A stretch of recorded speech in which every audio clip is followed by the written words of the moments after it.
औज़ुबिल्लाहिमिनश्शैतानिर्रजीम बिस्मिल्लाहिर्रहमानिर्रहीम अल्लाहुम्मा सल्लि अला मुहम्मद व अला आले मुहम्मद। नाज़रीन कराम, मैं थोड़ा होस्ट मोहम्मद हनीफ खान ते तुसां ॾेदे पियो मेरा यूट्यूब चैनल हनीफ थाट्स। इस वक्त कुछ दिनों तो बाद मैं दोबारा थोड़ी खिदमत हाजिर हाँ। तो इस वक्त मैं अपनी ज़मीन के उत्ते मौजूद हाँ और ये तुसां ॾेदे पियो सो मेरे पिछे ये वो कनोला कप्पा पिया है जिसकी पहले रोनी तो बिजाई जरा थी पई आई तो मैं पहले वीडियो बना के थोड़े नाल शेयर की आई। तो अज अल्लाह का शुक्र है कि उस अल्लाह पाक के करम नाल सारी फसल हुण जिहड़ी है वो कप्पी गई है और चावण दे करीब है। इंशाल्लाह अगर मौसम ठीक रहा तो मैं लगता है कि 2 दिनों के विच ये इजी थ्रेशर लग वैसी और असें कनोला चा के साएँ। बाकी अल्लाह के काम हैं, मौसमी हालात भी थोड़े जे अप्स एंड डाउन का शिकार हैं।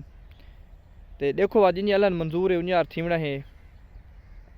सारी भी कोशिश है, अल्लाह को दुआ है कि या अल्लाह मौसम साफ़ रहे, कोई 1-2 दी धुप लग वने ताकि सारी थ्रेशर ला के अस अपना टाइमो टाइम अपनी फसल कुंज गिनाए। ये व्यूअर्स तो पिछू देते पाओ ये कनोला कप्पा पिया है बस तकरीबन हूँ। ये व्यूअर्स तो देखो अगर तो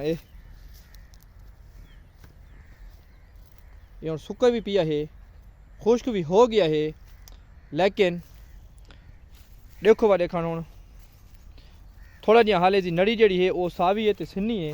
इस वजह तो अस आते हैं कि टाइम प्रॉपर इसमें मिल वने और अपने टाइम के उत्ते सही इजी थ्रेशर लगे ताकि असा सही तरीके नाल मतलब इसनों सही तरीके नाल बीज दा हासिल कर सकां ना। अदरवाइज बात मसले मसाइल बन वैसे हैं, सही तरीके नाल बंदा नहीं कट सकता, बीज सही नहीं निकलता या अगर सिन्ना होवे तो ख़राब थी वन का खतरा भी होंदा है। तो इस वजह से अस इंतज़ार चाहें कि अल्लाह करे कि इंशाल्लाह ये अपने सही टाइम ते पक वने और सही तरीके नाल अस इसनों हारवेस्ट कर गिना। अल्लाह ताला जड़ा तगा गफूर रहीम है, इंशाल्लाह उस बरकत पावनी है। तो सारा भी करम मामला जड़ा वो करम तो अल्लाह ताला की रहमत उत्ते है। अल्लाह ताला इंशाल्लाह खैर करे सी।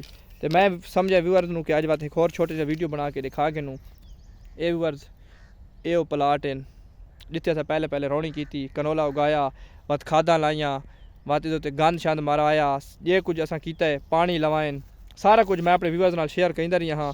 तो इस वास्ते मैं बात हूँ अज बात आया हाँ तो मेरा रूह मंगे मैं चलो ये भी एक छोटी जी वीडियो बना के अपने व्यूअर्स नाल शेयर कर देती वने।